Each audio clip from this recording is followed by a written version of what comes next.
Hello कह दिलन गुलगोबर। अरे का भइल हमार शादी सेट हो गई।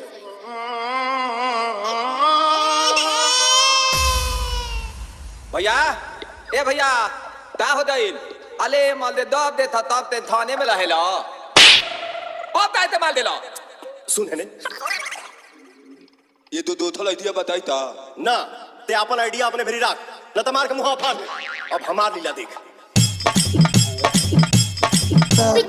Sunil DJ mafia, Sunil DJ mafia, Sunil DJ mafia, Sunil DJ mafia. अब जब मिले खाती तोहरा से पता न कोई नहीं हो राहे राहे गलिए गलिए खेलबो चलाई नहीं हो। अब जब चाहे चाहे पुतो है तोहे आइब ये जा। अब जब लीलो पुदीना पुदीना तोरा ससुरा में तोरा गलिया में मिले हम आइब ये जान। ले लो पुदीना चिल्लाइब ये जान। फटाफट ये काम खत्म करोगे तो तुरंत दूसरा काम दूंगा। मैं कोई बोतल से निकला हुआ भूत हूँ कि एक के बाद एक काम देते जा रहा हूँ। ससुरा में मिले हम आइब ये जान। तो ले लो पुदीना चिल्लाइब ये जान। अरे रबिया एकरा तो कोनो फर्क ही नहीं पड़ा। बे लोता ना और कुछ चाहिए? 2 3 चाय एक वड़ा पाव बिरयानी बोल, पाव बिरयानी बोल, पाव बिरयानी बोल, हौदी ते हम मनावता नी हां बनाओ जो।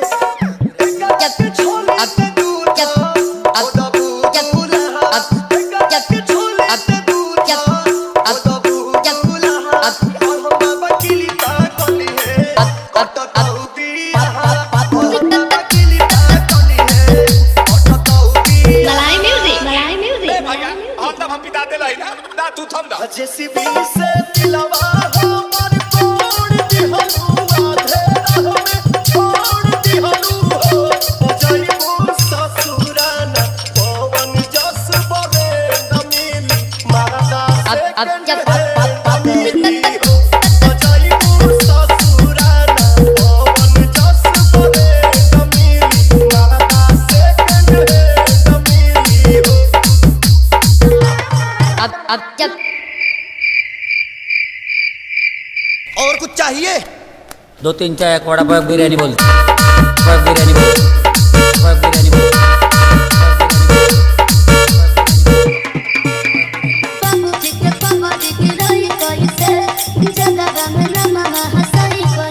अब जब